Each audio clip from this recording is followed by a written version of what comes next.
Hayig so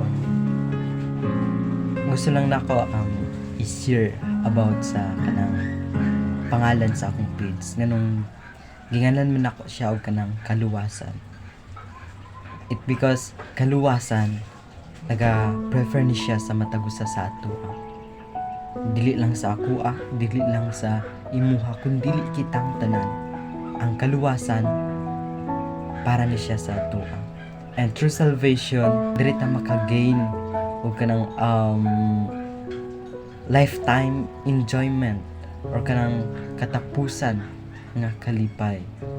And ang kaluwasan dili nato ni siya mahimo sa atong kaugalingon nga kusog or kaugalingon nga binuhatan, but through belief in Jesus Christ and kanang musunod sa iyaha, mao na ang makahatag sa atoa ug kanang kaluwasan.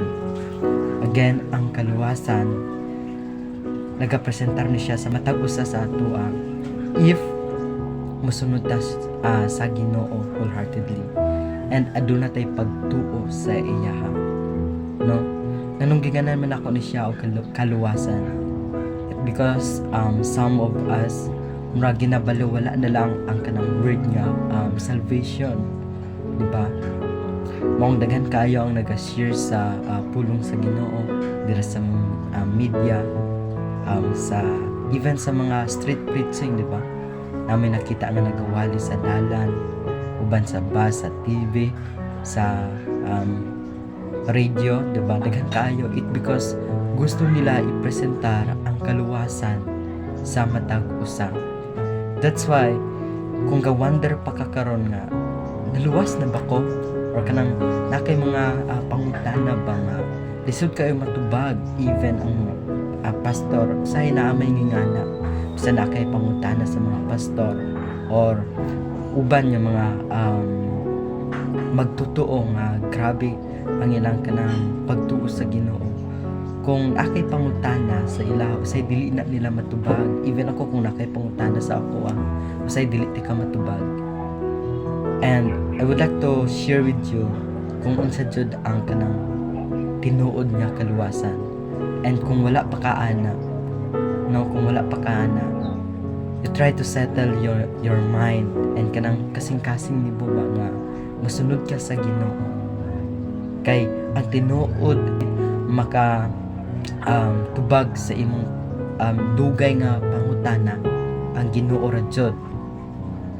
And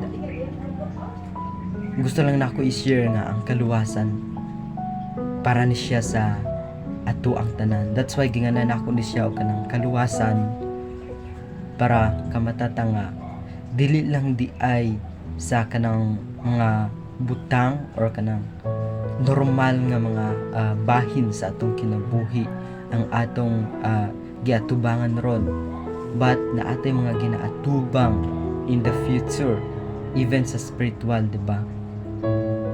Ga-wonder ta nga naluwas na ba ko or dili, namay ngingana ga-doubt mga pangutana, di ba? Anong importante man kaayo sa tao ang naay kaluwasan. It because kung naay kaluwasan, dili na ka mag-suffer. Dili na ka mag-suffer sa kanabitang eternity or eternal life. Kanang dili ka mag-suffer sa kahadlok ka balaka. It because naa na kay kaluwasan. And samtang naapatan ini kalibutan na, we walk by faith. Kumaga manginabuhi ta ba sa kanang pagtuo sa Ginoo para naatay kaluwasan.